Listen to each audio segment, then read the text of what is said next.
Assalamualaikum warahmatullahi wabarakatuh. Kelompok saya akan mempresentasikan implementasi Google Cloud untuk website PT Cakra Satya Megah.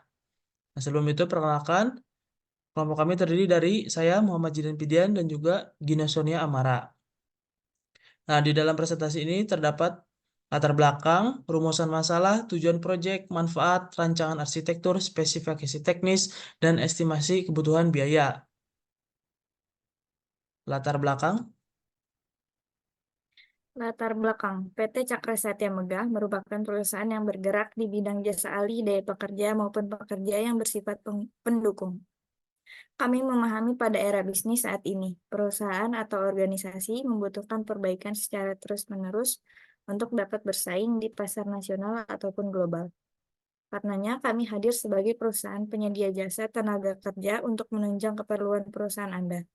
Dengan pelatihan terbaik dan tepat, kami memberikan tenaga kerja yang profesional, terlatih, disiplin, dan juga bertanggung jawab dalam setiap tugasnya.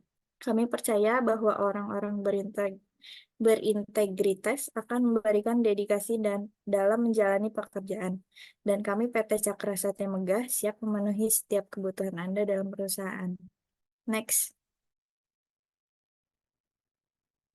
Di sini ada rumusan masalah. Yang pertama, bagaimana Google Cloud dapat membantu perusahaan untuk meningkatkan inovasi dan pelanggan.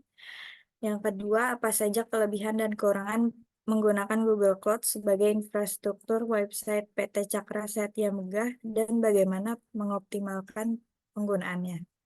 Next.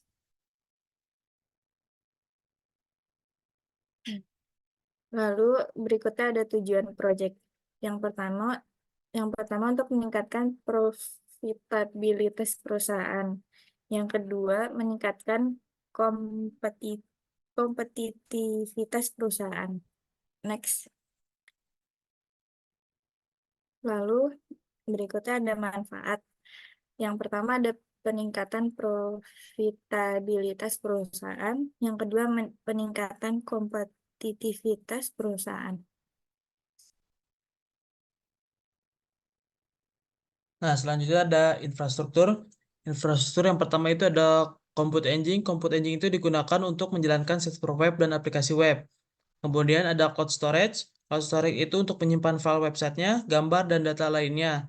Setelah itu ada Load Balancing. Digunakan itu untuk mendistribusikan traffic ke beberapa server web sehingga meningkatkan skalabilitas dan ketersediaan website.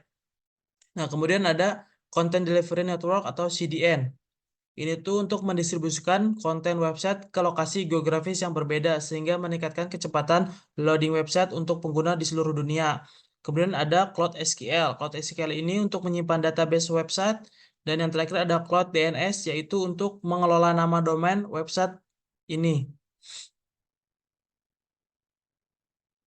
Nah, yang selanjutnya ada spesifikasi teknis. Nah, yang pertama itu ada Compute Engine. Compute Engine itu harus bertipe Instant E2 standar ini 2 vCPU atau 4 GB RAM jumlahnya itu 2. Kemudian ada Cloud Storage itu tipe penyimpanan standar yang memiliki kapasitas penyimpanan 10 GB. Kemudian ada Load Balancing yang sebagai tipe penyeimbang beban, penyeimbangan beban HTTPS jumlahnya 2. Kemudian ada Content Delivery Network CDN, lokasinya itu harus global dan memiliki kecepatan 100 Mbps. Kemudian ada Cloud SQL, database yang digunakan itu MySQL berukuran 3,75 GB atau RAM. Kemudian ada Cloud DNS. Cloud DNS itu jumlah zonanya harus 2. Nah, yang itu ada estimasi biaya.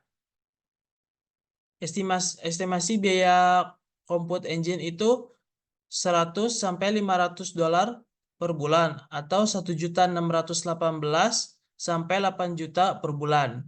Yang kedua ada Cloud Storage yaitu dari $0,02 sampai 0,05 per GB per bulan yaitu atau 319 sampai 800 per bulan. Yang ketiga ada Load Balancing yaitu 160 sampai 800 per bulan. Yang keempat ada Cloud Delivery Network atau CDN yaitu 95.000 sampai 240.000 per bulan. Yang kelima ada Cloud SQL, yaitu $25 sampai $250. Yang terakhir ada Cloud DNS, yaitu 160 sampai $800. Ya, kurang lebih sekian presentasi dari kami. Kurang lebihnya mohon maaf. Wassalamualaikum warahmatullahi wabarakatuh.